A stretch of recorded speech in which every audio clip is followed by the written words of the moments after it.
Panginoon, sana humupa na po ang kaguluhan.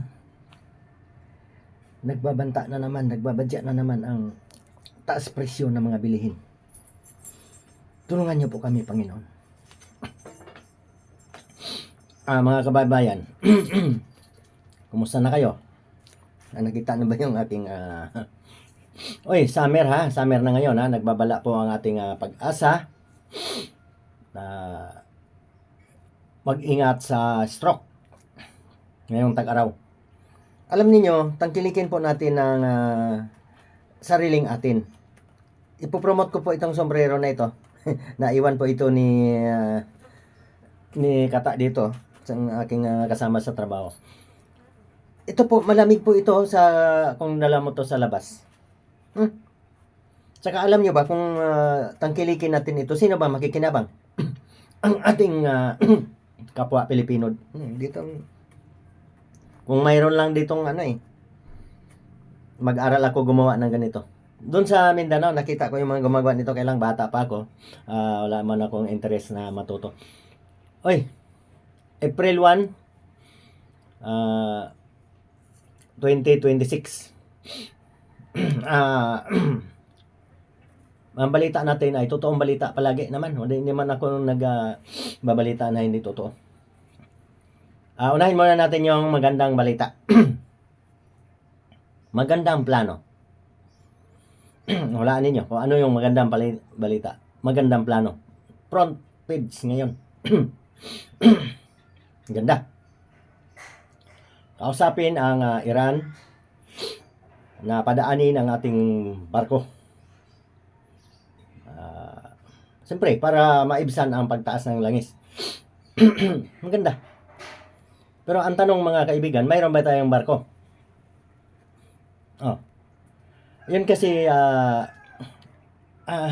ang problema kasi sa atin, yung mga ari-arian kasi natin, kung sino yung uupo, ibibinta dapat kung atin pa yung Petron, di kontrolado natin ang presyo ng gasolina. Yun po ang problema Yun sinabi, may stock pa. Pero, kabalita pa lang na gera, sirit agad ang taas presyo. Hindi natin control yan Kaya pasensya na po mga mamang driver. Kahit ano man ang gagawin natin talaga. May kunting ayuda man, pero ano ba ang gagawin natin? Diskarte talaga na dapat ang mga driver, in-encourage ko na maggawa na lang ng mga garden ba sa bahay, paligid sa bahay, kahit sa paso, buhay na yung mga saluyot, alokbating para po makaminos man lang sa pambili ng pagkain. Ako, kung may pakita ko lang sa inyo, kompleto ko dito, may malunggay, may luya. Yun po ang kailangan ngayon. Kasi kung yung ayuda, kano lang yun, lugi ka pa minsan sa pagpila doon Ang solusyon talaga, kung may ari-arian ang Pilipinas, huwag ibenta. Basta mga expressway. Dito ako sa Santa Rosa, Laguna. Itong South Luzon, PNCC yan, nung dumating akong Maynila. Kayong mga millennial, din nyo alam yan. PNCC yan ang may-ari ng expressway na yan. Pinagawa ng Pangulong Marcos Senior. Hindi Junior Malaki kaibahan ng senior at saka junior. Sige, hindi natin nabaan natin kwento. Napakaganda. Sana nga po, pagbigyan ng Iran, kasi pupunta daw doon. Minsan kasi puro plano lang na hindi naman iniisip ang kahinanatnan. Kung maganda ba. Kung mga private lang din na barko ang mag-deliver sa atin, di mahal din yan. Tapos iparepay natin sa Petron. Di tuwan-tuwa yung may-ari ng Petron. Sino may-ari ng Petron ngayon? Ako na pong pakialaman kung kanino. Masipag ang naging may-ari niyan. Matalino, masipag. Yun talaga, pag yumaman ka, ganun. Maka-Diyos ka. Hindi ka yung mapagsamantala.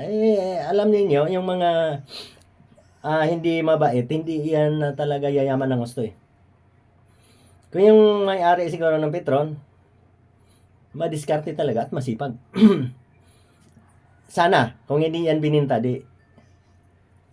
ayun sana Eh, ganun din yan eh. Ipa-refine sa Petron. Crudo pa yan pag dumating eh. Bibilhin natin. Pero sana naman gumanda rin. Ako naman, hindi naman ako namabatikos basta maganda eh. Ayaw ko lang yung mga lahat ng nakapaligid dyan na puro lang ganito gawin natin, ganito gawin natin. Tapos, di pala alam na napapahamak na ang ating leader. Ayan lang po, sana po magiging lagi kong payo. Sa 2028, kanino tayo? Di na palulusutin pa ba natin yung mga lagi lang nang nangangako? Yung gasol. Alam niyo ba kung sino may-ari ng gasol? Ano ba yon? LPG-ME. Anong pangako noon? Bababa ang gasol. Gasol, hindi gasolina. Yung panluto. Ngayon, congressman na siya. Di naman, wala man siya magawa diyan na pag-control. Kasi, siyempre, alam ko naman, binibili din yan eh. Pero, tayo, nadadali tayo lagi sa mga pangako. Kahit sino pa na mangangako, huwag na tayong basta-basta maniwala. Piliin natin kung sinong karapat-dapat. Sa 2028, maraming salamat mga kababayan.